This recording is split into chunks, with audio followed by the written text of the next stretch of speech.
sekarang kita melesat di Surabaya.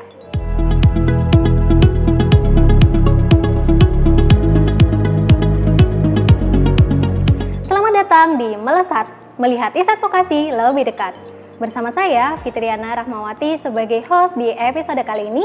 Hari ini kita akan melihat lebih dekat hasil penelitian dari salah satu dosen inspiratif yang ada di Politeknik Elektronika Negeri Surabaya, yaitu Bapak I Gede Puja Astawa dengan judul Analisa Kinerja Teknologi OFDM Multi Antena untuk mereduksi ketidaklinearan High Power Amplifier atau HPA menggunakan metode Predistortion Neural Network Convolution Coding Additional.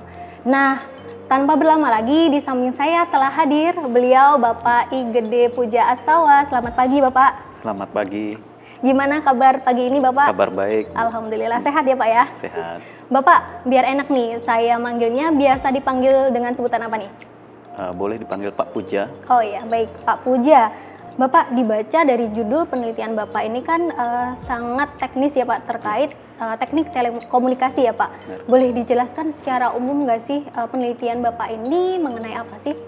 Baik, penelitian yang saya lakukan untuk saat ini, kalau kita jelaskan secara umum ya, general, bahwa kita akan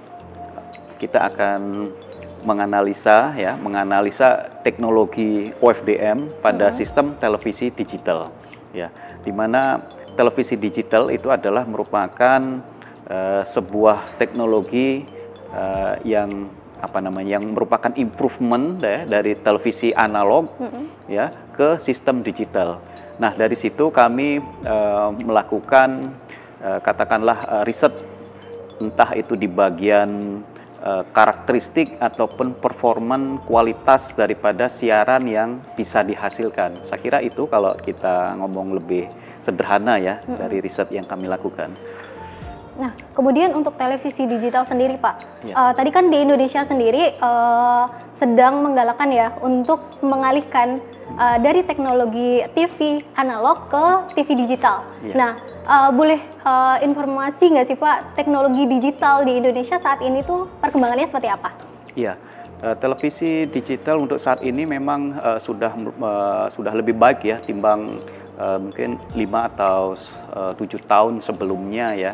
Walaupun memang tidak semua daerah di Indonesia sudah terjangkau ya.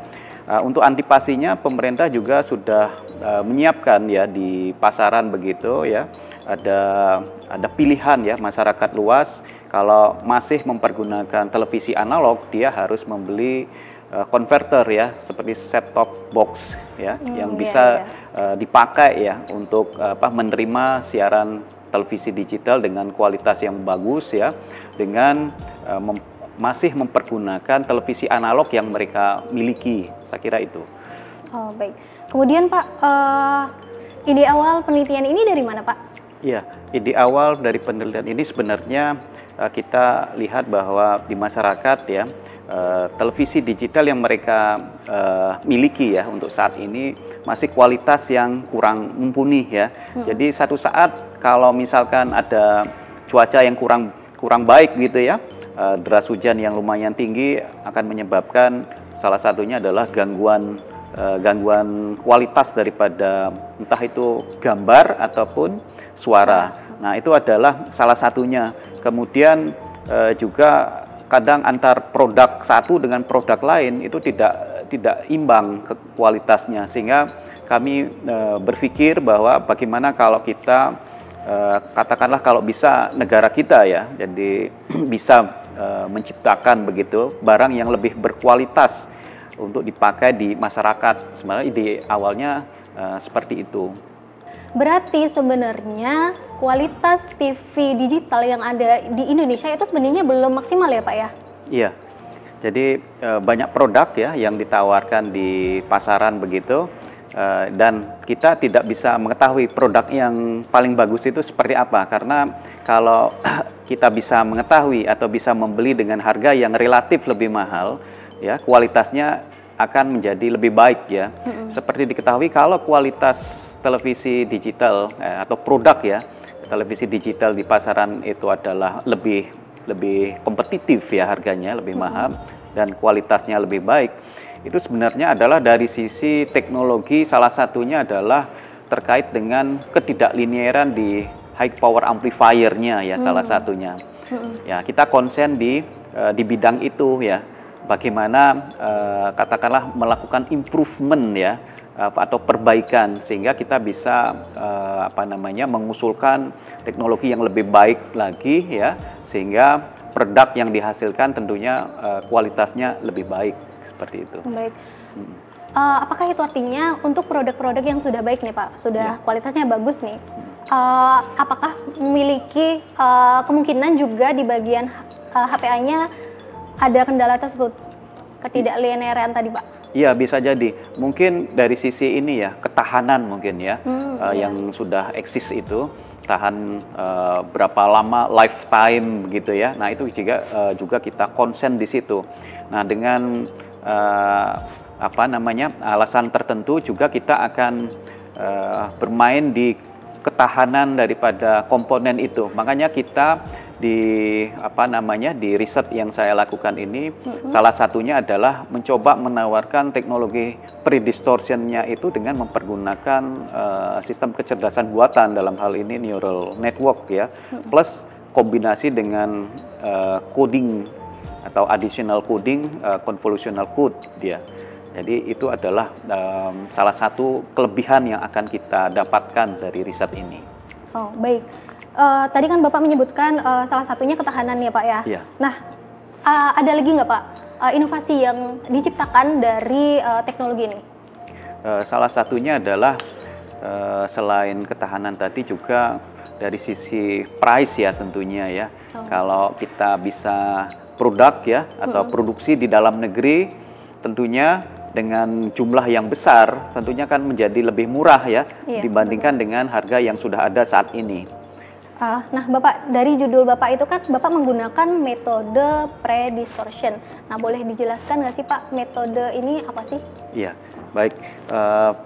Saya pertegas lagi ya, jadi kalau predistortion dalam hal ini merupakan sebuah proses atau tool ya, tool bagaimana sistem yang tidak linier ya di HPA itu kita bisa linearkan. Jadi gampangnya begitu, bagaimana proses non-linear menjadi linear. Nah itu adalah kita lakukan dengan predistortion. Nah predistortion itu banyak sekali macamnya, dari yang sederhana ya, yang tidak katakanlah kualitasnya baik gitu ya, sampai dengan yang rumit gitu ya. Nah beberapa predistortion yang sudah dipakai oleh beberapa researcher, akhirnya kami mengambil sebuah ide yang menarik begitu ya, tanpa harus berkutat dengan perhitungan yang rumit ya. Kita usulkan dengan metode kecerdasan buatan ya, salah satunya adalah neural network ya. Nah di neural network itu enaknya kita hanya perlu melengkapi sebanyak mungkin dataset yang kita inginkan gitu ya, dari tegangan di di HPA itu ya, yang input dan output kita seolah-olah membuat eksperimental ya, dataset sedemikian rupa. Nah dari situ diolah oleh si neural network itu sedemikian rupa sehingga yang sinyal yang tidak linear itu ya, itu kita bisa linearkan lebih baik dibandingkan dengan yang metode sebelumnya. Nah ini yang merupakan salah satu kontribusi kami ya di riset terkait dengan televisi digital ini gitu. Ya. Kemudian saya jadi penasaran nih dengan metode lain selain metode neural network ini, apakah ada metode lain yang digunakan? Iya, jadi kalau metode lain selain NN ya, ada metode Saleh, kemudian ada Volterra juga ya, dan masih banyak lagi. Semua metode yang ada sebelumnya itu selalu berkutat dengan persamaan matematika yang lumayan rumit ya. Jadi para researcher ataupun pada periset begitu kurang berkenan biasanya mereka pakai, karena harus mencari secara simulasi dulu ya, eksperimen simulasi, ada banyak tahapan. Tapi kalau dengan metode yang satunya ya, yang NN yang kita pakai itu selalu dipermudah ya. Kita mungkin mendesain ya, tidak seribet dengan persamaan matematik yang metode sebelumnya. Walaupun memang tidak mudah ya, tidak mudah sekali begitu ya. Tapi kalau kita lihat komparasinya itu lebih prospek ya untuk kedepannya. Kemudian cara kerja sistemnya seperti apa, Pak? Ya, jadi cara kerja sistemnya kalau saya bisa jelaskan secara sederhana ya. Jadi sinyal informasi yang diterapkan ya, yang diterapkan di sisi transmitter itu akan dikirim atau ditransmisikan lewat antena transmitter ya tentunya. Nah, sebelum ditransmisikan itu ada komponen yang sangat krusial di sini, yaitu adalah proses predistortion ya. Seperti yang sudah saya jelaskan, predistortion itu merupakan tool ya yang akan melakukan linearisasi sinyal informasi yang dimasukkan di sisi transmitter tadi. Nah, setelah proses predistortion itu berlangsung secara sukses ya tentunya, maka sinyal tersebut akan ditransmisikan ya lewat gelombang elektromagnetik ya. Nah, di sisi receiver nanti akan sinyal tersebut diterima dengan baik karena dia sudah linear ya, dan ini akan memiliki efek bahwa sinyal yang diterima di sisi receiver menjadi lebih jernih ataupun lebih baik ya dari informasi yang dikirim tadi, entah itu berupa sinyal teks ataupun sinyal suara ataupun sinyal video. Saya kira itu. Nah, dalam penelitian ini apa saja Pak langkah-langkah yang Bapak dan tim lakukan? Ya, jadi langkah-langkah penelitian yang kami lakukan adalah pertama tentunya adalah studi literatur ya, mencari referensi-referensi yang ada saat ini ya, entah itu di perpustakaan ataupun di internet ya, riset-riset orang yang sudah pernah lakukan. Kemudian dari situ kami bisa mengambil ide ataupun bahan apa yang harus dilakukan begitu ya. Kemudian langkah berikutnya adalah kami sudah bisa mengambil inspirasi dengan mengimplementasikan berupa diagram sistem dulu ya. Nah, dari diagram sistem ya kita lakukan secara simulasi ya, implementasikan secara simulasi dengan program komputer tentunya ya. Nah, dari situ kita bisa melihat kira-kira performance sementaranya ini sudah tercapai atau enggak. Nah, langkah berikutnya adalah baru implementasi hardware atau kita boleh bilang prototype ya, prototype peralatan yang ada di laboratorium. Jadi kita mempergunakan peralatan modul RF ya, yang bisa diprogram ya sedemikian rupa ya, itu kita lakukan dengan dua komponen ya, satu komponen transmitter, satunya receiver. Nah, setelah itu terrealisasi ya, kita lakukan pengambilan data ya atau uji eksperimen ya. Dari situ kita mendapatkan data-data yang kita kumpulkan sedemikian rupa ya, kita olah, kemudian kita buat karakteristik daripada hasil pengujiannya itu ya, apakah sudah sesuai dengan apa yang kita inginkan. Nah, indikatornya tentunya bisa dilihat bagaimana output daripada sistem yang kita buat itu, apakah sesuai dengan apa yang dikirimkan ya dari sisi transmitter ke sisi receiver ya. Jadi indikatornya sangat mudah dilihat. Kalau dia sesuai dengan apa yang dikirimkan, tentunya artinya ya prototype kita itu sudah bisa terlihat dengan benar.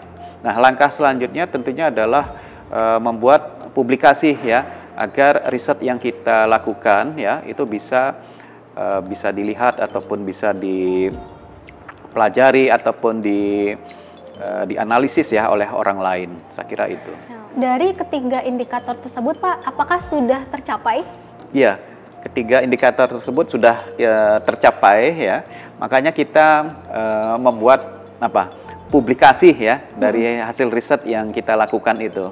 Nah, tujuannya tentunya ingin mengambil apa namanya itu, memberikan hasil-hasil riset yang sudah kami lakukan, mungkin dari peneliti lain juga ingin dilanjutkan ya untuk memberikan hasil yang lebih baik lagi tentunya. Baik, Bapak, penelitian ini sejak kapan sih Pak dilakukan? Ya, jadi penelitian ini telah kami lakukan sejak tahun lalu ya, karena memang anggaran dari APTV adalah untuk tahun 2023 ya. Jadi riset yang kami lakukan ini adalah hanya 1 tahun ya untuk program tesis magister. Tepatnya berapa lama tuh Pak? Biasanya kan nggak full 1 tahun ya, sesuai dengan pendanaan ya? Iya, jadi kalau tepatnya itu mungkin sekitar 8 bulan mungkin ya. Kan kita harus sudah selesai dari sisi ini ya, apa namanya, laporan ya. Kalau dari sisi ini apa namanya, kelanjutan kita masih terus ya. Kita masih terus lakukan karena untuk improvisasi di bagian-bagian lain gitu. Kemudian untuk pelaksanaan penelitian ini sendiri di mana Pak? Kalau pelaksanaan penelitian kita lakukan penuh di kampus PEN ya, terutama di laboratorium Gedung Pascasarjana di lantai 4 ya saat itu. Dari alat dan segala macam sudah lengkap ya Pak? Ya, sudah lengkap. Menunjang ya penelitian ini ya? Benar. Baik, kemudian siapa saja nih Pak yang berkontribusi dalam penelitian ini? Ya, jadi yang berkontribusi dalam penelitian ini adalah selain saya sebagai peneliti pertama ya, ada juga beberapa dosen ya, ada 2 dosen ya, dosen teknik telekomunikasi dan satunya dosen di informatika, kemudian ada mahasiswa kami ya, mahasiswa pascasarjana, kemudian ada juga mahasiswa sarjana terapan 2 orang ya, dan juga ada 1 tenaga tendik yaitu untuk membantu dari sisi administrasi. Untuk tadi mahasiswa dari sarjana terapan tadi dari jurusan mana Pak? Ya, sama dari jurusan ataupun prodi teknik telekomunikasi. Prodi telekomunikasi. Ya. Nah, selama pelaksanaan penelitian ada hal menarik yang Bapak dan tim temui nggak? Iya, dari sisi ini ya, apa namanya, skill ya mahasiswa yang saya ajak berkolaborasi, mereka skill programmingnya itu meningkat ya, dari yang sebelumnya tidak terlalu senang ngoding ya, kemampuannya juga tidak terlalu bagus ya, begitu saya ajak kolaborasi terjadi improvement atau perbaikan yang signifikan ya. Jadi buktinya banyak beberapa ini ya, industri ya yang menginginkan tenaga mereka walaupun mereka belum lulus lah gitu ya. Terutama mahasiswa saya yang pascasarjana ya, namanya itu Gulo, sekarang sudah diterima di industri software dan hardware ya. Luar biasa. Iya. Susah loh Pak menimbulkan minat mahasiswa itu, berarti Bapak berhasil nih. Iya. Baik, kemudian Bapak apa nih tantangan yang Bapak hadapi selama pelaksanaan penelitian ini? Iya, kalau tantangan yang saya hadapi memang terkait dengan ini ya, apa namanya, kebiasaan mahasiswa ya, kebiasaan mahasiswa yang tidak apa namanya, tidak standby di laboratorium gitu, karena memang pekerjaan mereka di perkuliahan itu juga apa namanya itu padat begitu ya. Dengan acara yang padat mereka itu kadang mereka tidak on time begitu kita ajak meeting ya.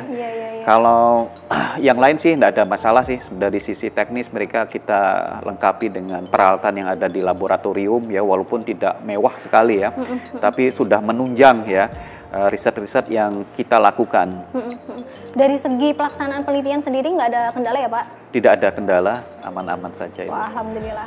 Nah, kemudian dari penelitian ini apa saja Pak luaran yang dihasilkan? Kalau dari luaran ya ada beberapa, salah satunya adalah jurnal nasional, kemudian jurnal internasional, kemudian satu lagi conference internasional, dan satunya adalah buku ya. Jadi buku semacam monograf gitu. Iya. Status publikasinya sendiri sudah publish ya Pak ya? Iya, kalau status publikasi sudah publish semua.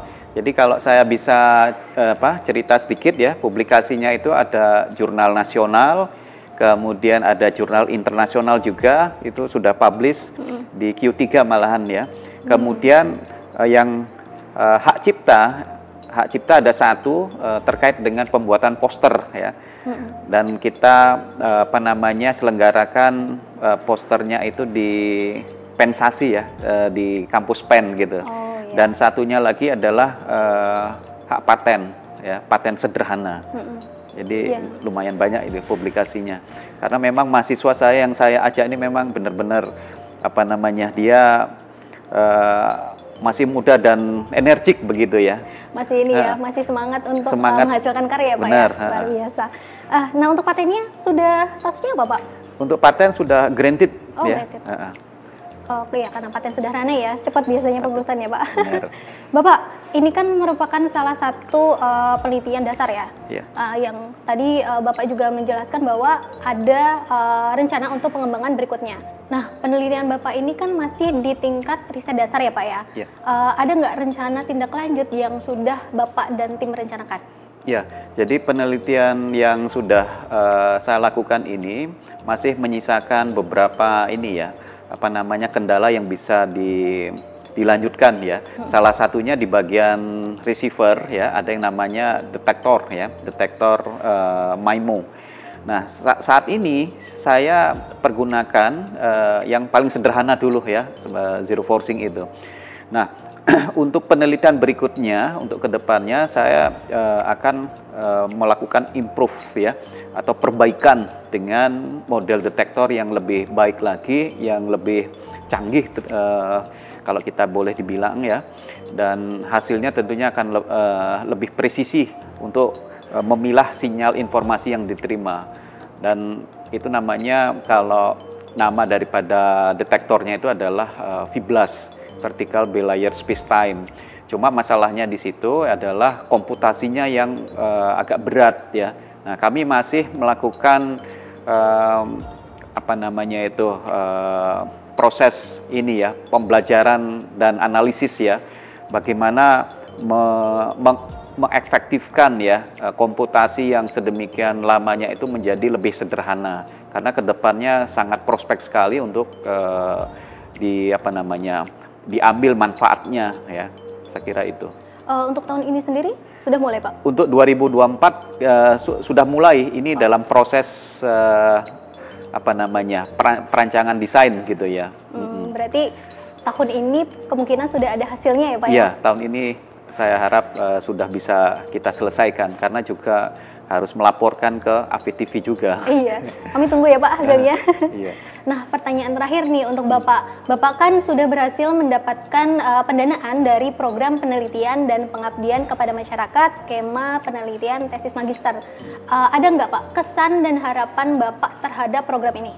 Ya, saya sebelumnya mengucapkan terima kasih banyak kepada AVTV yang telah memberikan dana penelitian khususnya untuk skema tesis magister ya, ke saya dan atau tim saya begitu dari Politeknik Elektronika Negeri Surabaya. Harapan saya pendanaan mungkin pada saat review itu bisa diperbesar sedikit ya. Karena pendanaan maksimum kan 30 juta, itu kadang kita tidak sampai sebesar itu, kadang di bawah atau separuhnya. Jadi memang kita kesulitan untuk pembelian komponen terutama ya. Terus publikasi juga. Akhirnya kami untuk publikasi harus join ya dengan kampus institusi kami di P3M untuk pembiayaan, terutama untuk jurnal-jurnal yang memang yang bereputasi ya. Jadi harapan kami tentunya pendanaannya bisa dinaikkan begitu. Itu salah satu harapan kami untuk AVTV. Sekali lagi terima kasih atas dana yang sudah diberikan. Siap, terima kasih Bapak. Ini menjadi masukan kami juga nih untuk pendanaan berikutnya. Iya. Dan terima kasih banyak juga Pak sudah bekerja dengan baik dalam penelitian ini ya. Baik, kemudian boleh dong Pak tips dan triknya untuk sobat vokasi yang ada di rumah biar mendapatkan pendanaan penelitian yang sama atau mungkin serupa. Iya, Jadi kalau kita ingin bersaing ya atau berkompetisi untuk mendapatkan grant ataupun pendanaan dari APTV memang dibutuhkan effort ya, karena memang kompetisinya kan berlangsung terbuka ya, dan sangat berat ya menurut saya. Nah, menurut saya salah satu trik yang ataupun langkah yang tepat harus dilakukan oleh seorang pengusul ya atau kandidat, tentunya harus membaca detail ya dari buku manual daripada panduan penyusunan proposal. Nah, dari situ bisa dilihat kriteria apa yang harus kita siapkan ya. Karena skemanya kan ada beberapa itu ya. Ada salah satunya tesis magister itu ya. Jadi kita harus paling tidak memiliki mahasiswa bimbingan S2 salah satunya. Kalau enggak punya ya enggak bisa ya. Walaupun ada topik yang mensupport ya kegiatan proses belajar mengajar di program S2. Kemudian selain itu juga kita harus memperhatikan syarat ya. Syarat minimal dia harus punya H-index berapa misalkan ya. Terus publikasinya ada berapa banyak, karena setiap skema itu memiliki kriteria-kriteria sendiri, sehingga kita tidak keliru dalam memilih begitu ya skema yang diperbolehkan ya, karena ada yang skema hanya 1 tahun ataupun 2 tahun begitu, dan itu merupakan salah satu ini juga persoalan pada saat membuat proposal. Kalau kita keliru menulisnya, harusnya skemanya hanya 2 tahun begitu ya, kita tulis 3 tahun. Nah, itu dari sisi administrasi dicoret. Kemudian ada pengalaman yang menarik ya, pada saat kami mengusulkan proposal penelitian itu, APTV memberikan sebuah sebuah regulasi baru ya. Salah satunya adalah dalam membuat daftar pustaka. Jadi walaupun sepele, ini sebenarnya sangat krusial sekali. Daftar pustaka yang diperbolehkan itu hanya mempergunakan font cover kalau tidak salah itu ya, saya ingat itu. Nah, teman-teman kami di PENS itu ada yang tidak mentaati begitu ya. Dan kebetulan saya benar-benar serius membaca itu, dan akhirnya terjadi juga hal-hal yang tidak kita inginkan. Jadi hanya kesalahan penulisan daftar pustaka yang tidak sesuai dengan model font cover, akhirnya rejected ya. Itu teman-teman kami, tapi kebetulan saya berhasil lolos karena saya benar-benar mentaati apa yang ada di buku panduan. Saya kira salah satu yang harus dilakukan adalah hanya seperti itu, simple tapi harus hati-hati. Iya. Baik, simpel tapi harus hati-hati ya Sobat Vokasi. Nah, memang betul Pak. Jadi selama ini kebanyakan dari dosen-dosen, bukan dosen vokasi tapi seluruh dosen sih sebenarnya, PR-nya adalah mereka harus mencermati lagi buku panduan, karena memang banyak sekali detail-detail yang perlu diperhatikan, dan itu jika tidak dipatuhi maka akan sangat fatal di seleksi administrasi. Nah, Sobat Vokasi, kita berdoa ya, semoga penelitian ini segera diterapkan agar kita bisa menikmati hasilnya dengan tontonan yang lebih jernih dan berkualitas tentunya. Baik, Pak Puja, terima kasih banyak atas waktunya sudah berkenan ngobrol-ngobrol nih dengan saya dan Sobat Vokasi di rumah di pagi hari ini. Semoga penelitiannya terus berjalan ya Pak ya. Ya, terima kasih juga Bu Fitri sudah main-main ke PENS. Sama-sama Pak, terima kasih banyak. Baiklah Sobat Vokasi, cukup sekian ya obrolan kita pada pagi hari ini. Terima kasih sudah membersamai kami. Semoga obrolan ini bermanfaat dan menginspirasi Sobat Vokasi semua. Jangan lupa like, subscribe, dan aktifkan tombol lonceng untuk update konten Melesat berikutnya. Sampai jumpa di episode selanjutnya di Melesat, melihat riset vokasi lebih dekat.